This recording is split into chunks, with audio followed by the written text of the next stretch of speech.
So hello, my name is Rob and this is Cattle Rabbit Scale Model Studios, and the Flesh Eater Courts are an army that are incredibly close to my heart. It was an army that I started way back in 2018 when I first got into the hobby. I really loved these guys. I really fell in love with their twisted, tragic backstory, and I was making some really good progress with my army. Unfortunately, a bad can of Korax White later and some inexperience on my part really put a dampener on the project. So today I've got a little bit of a blessing in disguise here as we unbox a new Flesh Eater Courts army set.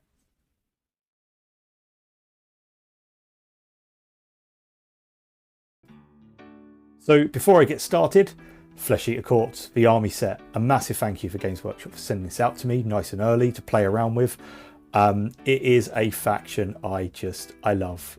As I said, their tragic backstory is just, it was everything and really captivated me. It's one of the first factions that really captivated me through the story alone. And in this box, it is absolutely just got everything I guess a new player would want. It's all new models. There's 25 brand new models in here.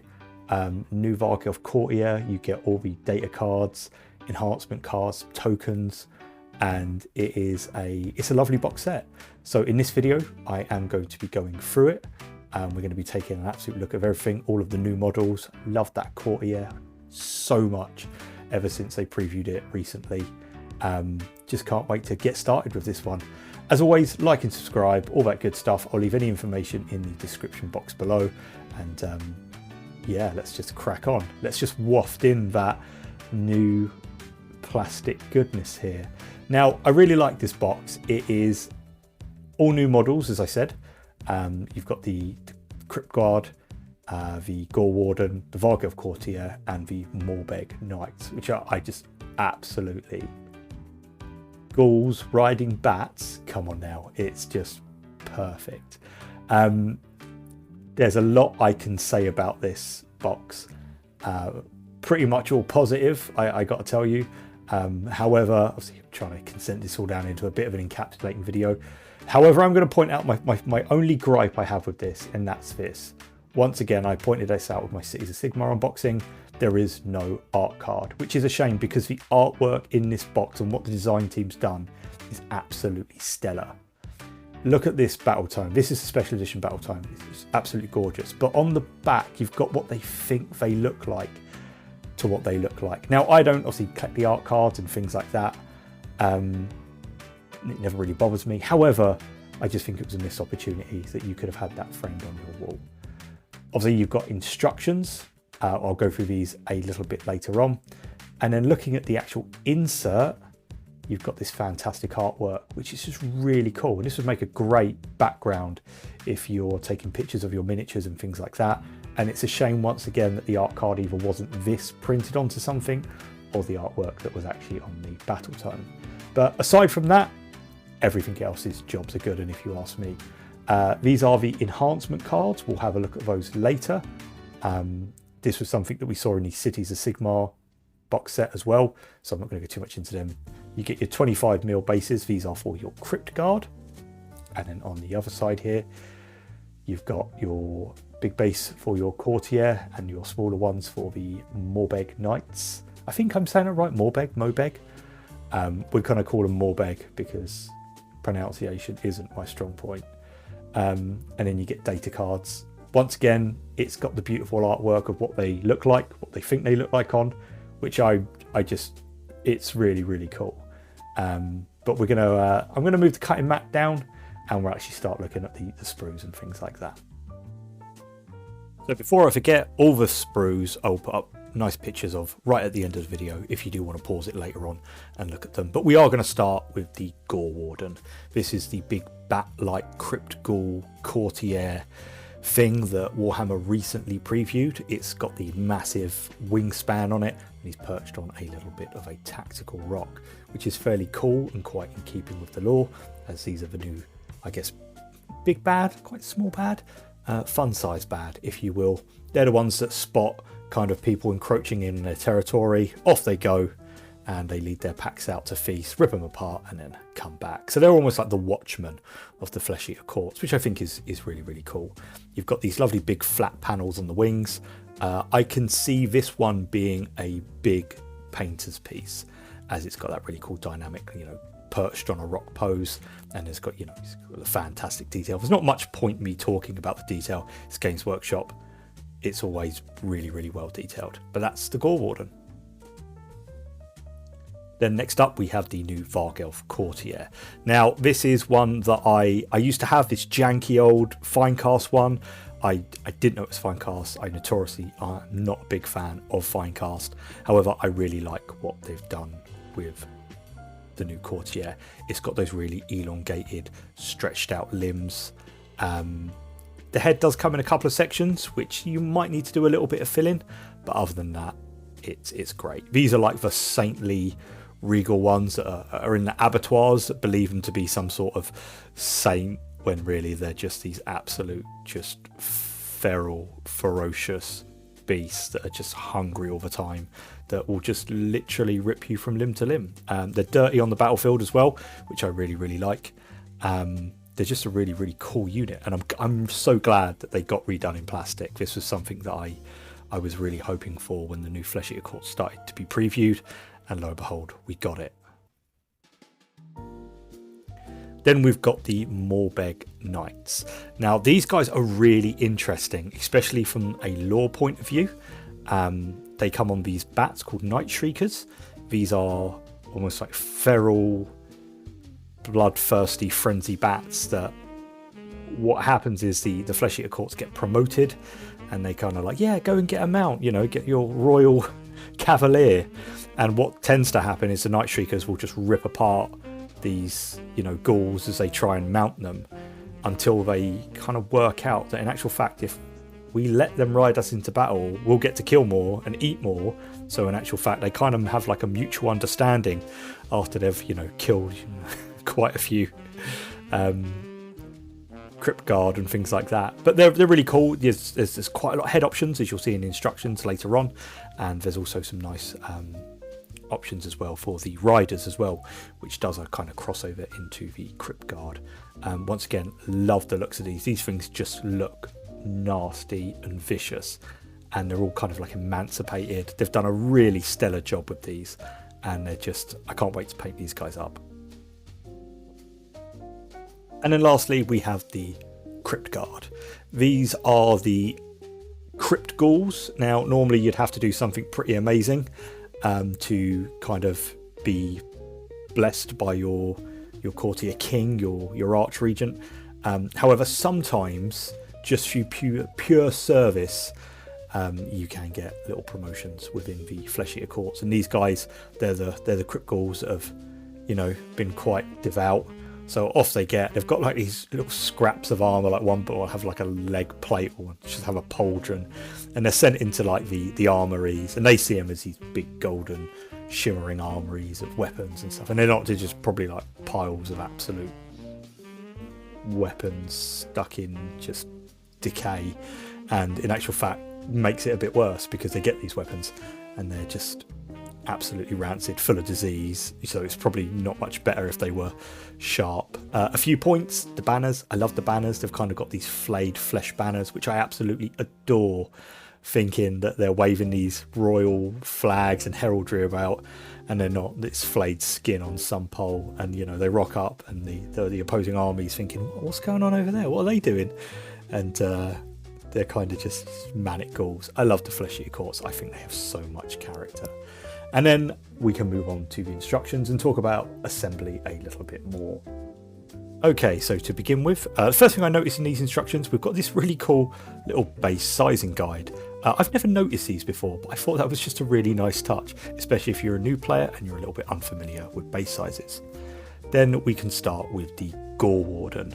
Once again, these are the big flappy boys. One thing I will say that I've noticed, especially while flicking through these instructions quite a lot, is the way these go together. These models are very good at hiding seam lines, which is something you don't want on skin. And obviously he is on a very epic tactical rock, should we say here. All of the models tend to have a piece that will cover a seam line or go over it. And I must say that one thing I've noticed with this box set especially is Games Workshop seem to be really on point here with hiding seam lines, which I'm all for. Next up, the Velf Cortier. As I said, he goes together in halves once again. Down the spine, you've kind of got these clever slices that go either side of his wings membranes. So although there are some small little gaps just on his sides, they're not noticeable enough that, you know, you'd really draw the eye to it. Once again, if gap filling isn't your thing. And then the fur kind of goes on the top and hides the main seam line, which is also covered by fur. And once again, he's on these little rocks.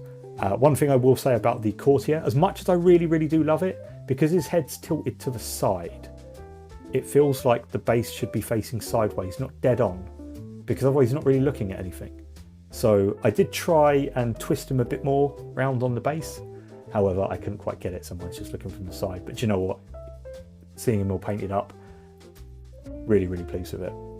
Then we go over to the Crypt Guard, and you'll see here what I mean about the champion and the other ones. You've got 4 options just for 1 miniature there. And you could, you know, you can see all the head options at the top here. There's a hell of a lot of choice. In actual fact, spoiled for choice. And as you can see here, you can give them the sword or you can give them the halberd.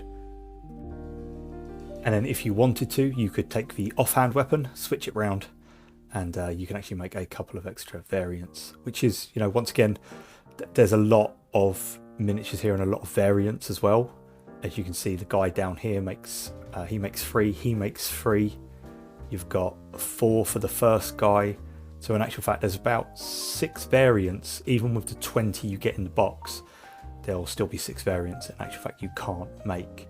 So you get more than enough when it comes to the Crypt Guard, which once again, I really like.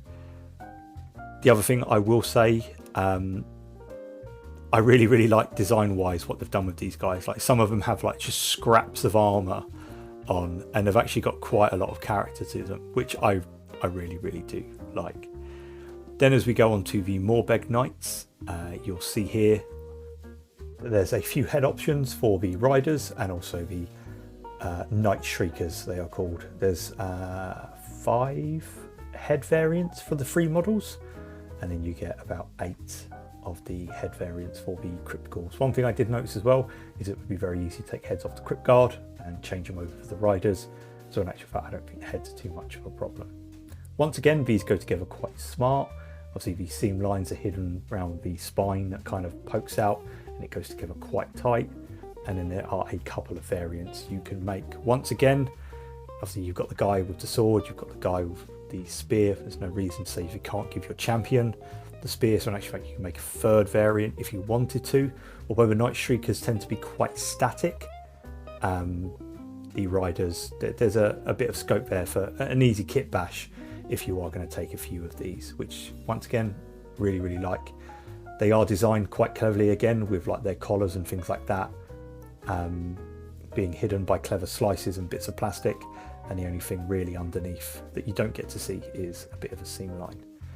See here we can make a banner guy once again with the I love these flags. I think they're great. Or you can make a musician here. Really cool. I think these were a sleeper hit and they went down really well with a lot of people. I think they look great. I think they're you know, these big dirty bats are going to be a bit of a fan favorite. And once again, another painter's piece, as there is a lot you can do with these. They're very dynamic with the way they're kind of posed, although they are mono. I think you'll see a lot of these popping up in dioramas. Now we can move on to the enhancement cards and the data cards. The enhancement cards are basically all your delusions, so any spells or anything like that you're going to have. It's just a nice deck to have on hand on the tabletop. And it's, you know, it just saves flicking through the battle tome constantly, you know, having to fly through pages and things like that. If you're like me, I remember nothing when I play games, so having enhancement cards, really a big win once again. And just nice little boxes. Then on to the data cards. Now you get your tokens, so you know what you've put on what units. Once again, really cool. And I think with what we've got here, so you've got some delusion points, you've got your 1s and your 3s, all your little abilities and things like that. Then you go on to some of your battle tactics and magics and things like that. Obviously, command points. It's all Flesh Eater Courts themed, which is really, really nice. I'm not going to go through the data cards. They are lovely. Once again, I wish GW would invest more in data cards. I wish there was a way that you could just put these in a little folder and replace the cards as they went out of date, rather than having a book that goes out of date fairly quickly, because it tends to get FAQ'd and changes happen quite often. As I get older and maybe grumpier, I really like data cards like this. I think they're a really, really good addition, and I wish they were put more at the forefront, whereas battle tomes were maybe for lore and stuff like that. However, I don't know whether they'd be able to do it, but I just really, really like data cards. Then we're going to move on to the book. Now, I'm not going to go through this thoroughly, purely because there's a lot to unpack here. If you are here for the rules are here. If you're here for the lore, there is an absolute ton of it. The whole thing is presented in this really lovely kind of hardback with a soft cover. It's just presented very nicely. If you want to go through this book, if you want me to go through this book, let me know in the comments below, and I will go through it one day. We'll do a live. You can ask me all the questions you want. We can look at everything you want, and we'll go through it. But I think I'm just going to briefly flick through this. Not going to skim it. Once again as well, I don't want to ruin it for anyone. The artwork is beautiful. One thing that I've always said is, I wish they would credit the artists, but they are on point with whoever does their artwork, and this book is no different. It is stunning. The whole thing is just chef's kiss. Half of it is written from the point of how they see themselves, so like with their delusional kind of outlook. The other half is written how they actually are. Obviously, you've got your grand courts, you've got all of your abilities. There's some paint guides in here. It's a really, really good book, and there's not loads in it, so it's not an overwhelming amount. I would argue this is once again a really good book to pick up for a first-time player looking for a death army. So there we have it, the Flesh Eater Courts army box. Now, one thing I will say about the Flesh Eater Courts, because they don't have a massive amount of units, this box is really easy to fit in, either as a new player, or if you already have an existing army, you're going to get a lot of the new stuff, which is absolutely great. If you've got the Dawnbringers, the Gerion's Delegation, I believe it was called, or you've got some Start Collecting boxes, or the Vanguard boxes, this is going to be really, really a good investment for a Flesh Eater Courts to bolster your units. But let me know what you think. Do you like the Flesh Eater Courts? Is this something that's piqued your interest and you're going to pick up? Personally, I can't wait to plow through these units. Stay tuned, there will be some painting guide coming. Yeah, I just really, really like this. Once again, let me know if you would like to see me go through the battle tome, as that's something I would actually really, really like to do. But that's all from me in this one. I'll see you all next time. God bless and take care.